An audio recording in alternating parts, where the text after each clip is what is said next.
Introduce myself. So I'm Nikki Day. I'm the Senior IDVA, which stands for Independent Domestic Violence Advisor. So as an IDVA, we all work with victims who have been identified as being most at risk of serious harm or homicide.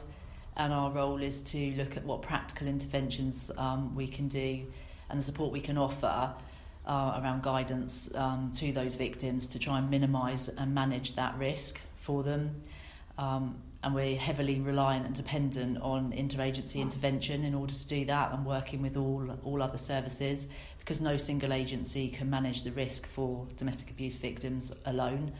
And that's where the financial sector can come in and quite heavily support, and it's something that can really massively impact victims. So hopefully by the end of this presentation you'll have a better understanding of what our victims face and how it's relevant to your industry.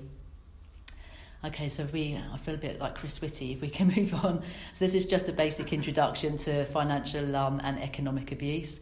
Next, please. So following on from this, I hope that you'll understand what financial abuse is, you'll understand what economic abuse is, it will improve your awareness of the impact of that abuse, recognise the possible signs and that anyone can be affected. And in that respect, what you'll notice about these slides is that they are written in a gendered way, and that's because financial and economic abuse is heavily entrenched in coercive control and behaviour, and it's been recognised, the research shows that this actually impacts female victims to male perpetrators in heterosexual relationships predominantly, and that is research backed. But that's not to say that we can take our eye off the ball and not recognise that it can equally impact other sectors of our community. Domestic abuse affects everybody, so that will mean that anyone who may be in a same-sex relationship, or it may be a heterosexual relationship and there may be a male victim, it does happen, but it is predominantly females who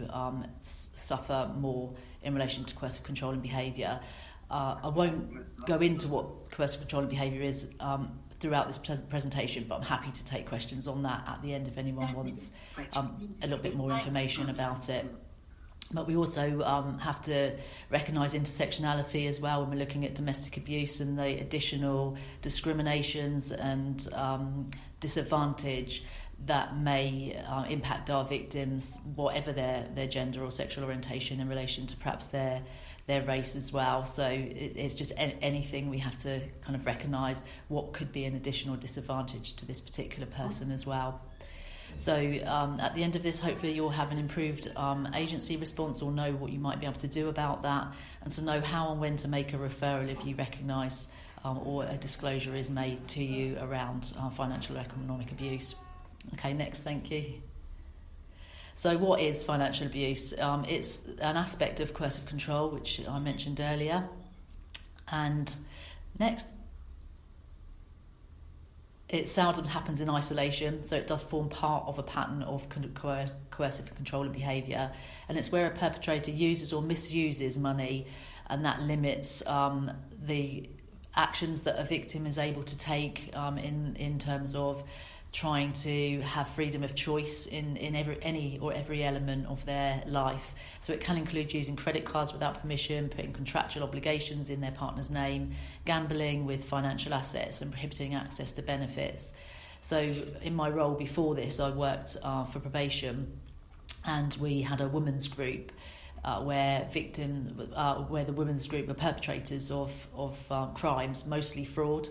And it transpired that actually the majority of those perpetrators of fraud, female perpetrators of fraud, were actually victims of financial abuse, and they'd been restricted from access to benefits. And that can happen where there's coercive control in a relationship, where somebody moves in and there's no kind of conversation or discussion about that. They just, relationship starts very quickly. They just are there in the property, but they're not providing any financial support. And that victim is then left in a position where the only way I get any access to finances is through my benefits, but actually I'm now cohabiting. What do I do? And then they can find themselves criminalised as a result of that. Okay, next slide. So what is economic abuse? It's a wider definition of financial abuse and includes the restricting of access to basic needs, for example, food, clothing, transport, or through the denial of any means to maintain or improve their economic status through employment or education or training.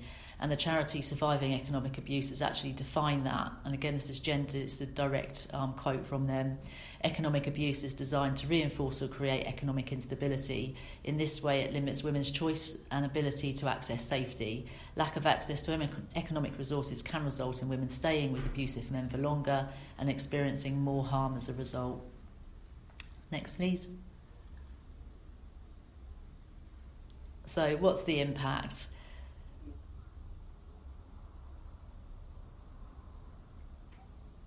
So financial and economic abuse can leave those affected without any independence or ability to meet their own basic needs or to support their children.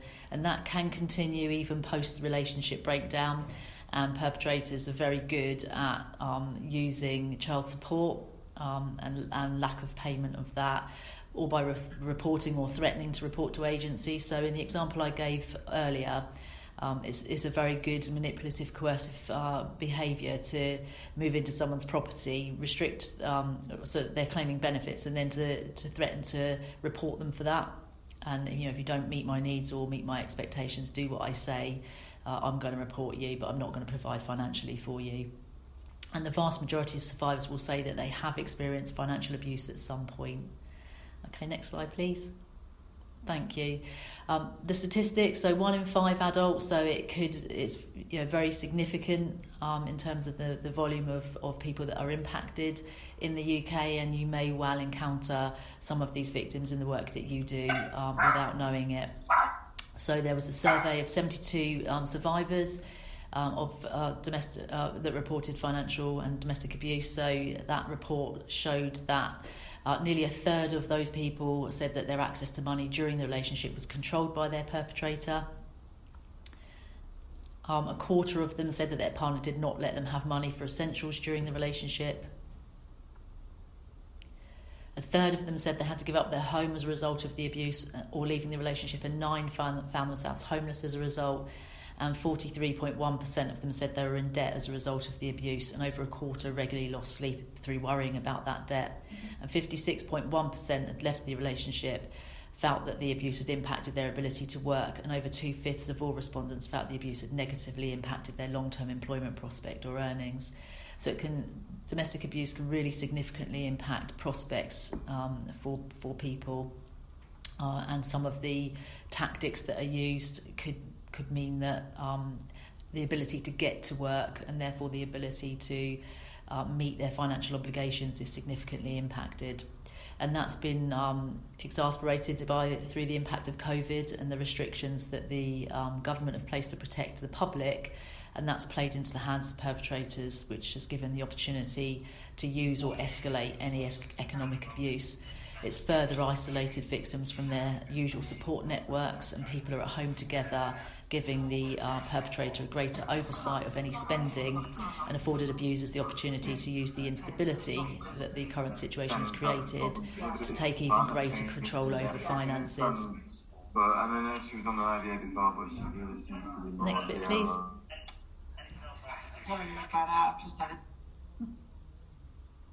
So working from home, as I said before, has caused further isolation, and it's meant it's very difficult for victims to engage with services, to disclose what's happening, and made it difficult for them to escape the control of an abusive partner, including that economic or financial control. And it's led to an increase in independency and instability. And it's meant that sometimes their only route to support could be via an interaction with their bank or their landlord. Next slide, please. So why is it important? Why do we need to be aware of it or address it? So it's one of the most prominent forms of coercive control, and it restricts the material means needed for independence, resistance and escape. And that lack of access to economic resources or debt is the reason why many victims feel they have no choice but to stay with an abuser. I've worked with many victims who, when they're given their options, it can be that because of the financial restrictions and constraints or debt, their choice is to go into refuge perhaps, or to stay with a perpetrator. And when they weigh up what they might lose through going to refuge, for example, if they are employed in work, refuge isn't free. They would have to pay for that room, and they may be told actually that they can't continue to work because the perpetrator knows where they work and may then track them back from that workplace to the refuge. And then they're looking at, okay, I might be able to live safely, but actually I can't. Everything that I need to meet my own basic needs and support my children will be wiped out in that moment. So they will try and get their ducks in a row to begin with, and try and resolve their financial aspects and issues so that they are able to live independently, and they will endure ongoing abuse in that relationship in order to get into that position. So they do stay longer, and it can mean they experience greater danger and injury and even homicide as a result. So the economic abuse also doesn't rely on any physical proximity for that abuse to continue after separation, and it can impact the survivor's ability to rebuild their lives after leaving. I've worked with many victims who have managed to leave an abusive relationship only to have their perpetrator threaten to jeopardise their work opportunities. So they will threaten to make disclosures that might impact their employability or discredit them at work, or they start harassing and stalking them at work, and it makes it very difficult for them to just carry on their lives as normal even after a relationship has ended. Okay, next slide please. So what can we look out for? We can look out for any kind of unusual restriction of access to finances. So we have many people are concerned about their finances, especially at the moment with the impact of COVID, and the furlough and redundancies that have happened throughout this time. But someone who's experiencing financial abuse might express particularly heightened distress about any change in their personal or household income. Any inability to access financial support, so any signs that someone may be prevented from speaking to their mortgage provider, any utility company or another contract provider to negotiate a payment holiday, or any other form of financial support available, especially if there are COVID-related arrangements that have been put into place. So any issues with working from home, for example, any interference with someone's ability to work through the insistence that they're responsible for childcare, or the denial of work equipment such as a laptop, or someone who may carry out additional paid or unpaid work or caring responsibilities with no assistance or support from their partner, for example, providing food packages for their family or being forced to clean or disinfect the home regularly. Any lack of social connection, so any reduction in any normal frequency of contact that could indicate an abuser limiting or restricting contact with others, or a change in their usual tone if you are in contact with them. The prioritisation of bills or buying items that may not seem essential, so what we may see or we may advise as a priority debt or payment, if that person is not agreeing with that or seeming unable to follow that advice because they're giving priority to perhaps an abuser's bills or other what we might term as non-essential payments. They might be needing to pay extra mobile data over a water bill, for example, or a council tax bill. And they may also be buying expensive items that we may feel are not essential, such as new technology for the home that may be being carried out to meet an abuser's demands. And any changes in the norm, so any changes in normal financial activities, for example, not managing their accounts in the same way, seeking loans when they've previously managed without. So I appreciate it's very difficult in the financial sector to be able to recognise all of these. But if you are in contact with someone, or you have had dealings with them before, if there's any change in the way that they would normally be managing or seeking financial support or loans, etc., that they wouldn't normally be asking for, and look out really for any kind of speed relationship. So what I mentioned earlier about people just kind of being in the home and living there without there being any kind of discussion or agreement with that. That's not always the case. Sometimes there with coercive controlling relationships, there are very early declarations of love, and people moving in within kind of weeks or months of starting a new relationship, and that's something that perpetrators do. Very manipulative, and they groom massively. They will groom the victim, they will groom services, they will groom anyone that they can, and they're incredibly plausible and appear very likeable. So what can we do to support victims? We can consider whether you can put a domestic abuse policy in place or whether you have one already, and create perhaps an online reporting system. Look at whether there's any scope within your organisation for a specialist team to be able to manage those situations or disclosures.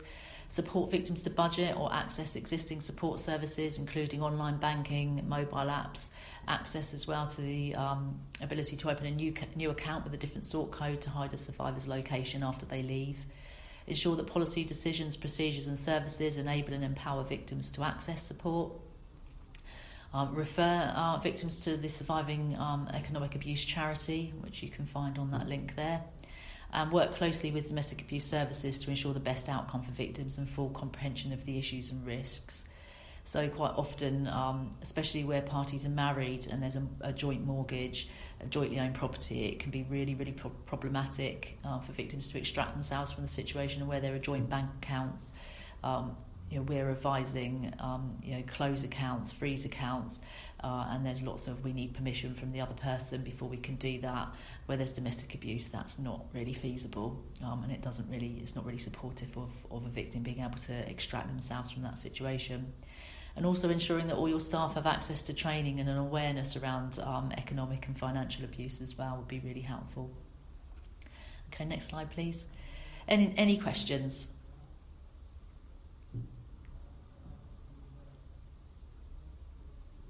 I can't see the chat at the moment, so I don't know if there's anything in there, but if you want to pop something in there later, then we can perhaps come back to it. But that's our referral pathways. We are the Hampshire Commission Service, but that doesn't include Southampton. So other than Southampton, you can complete referrals for us or make contact in the ways that are on that slide. And I think this presentation is coming out to you as well, so you'll have all that there.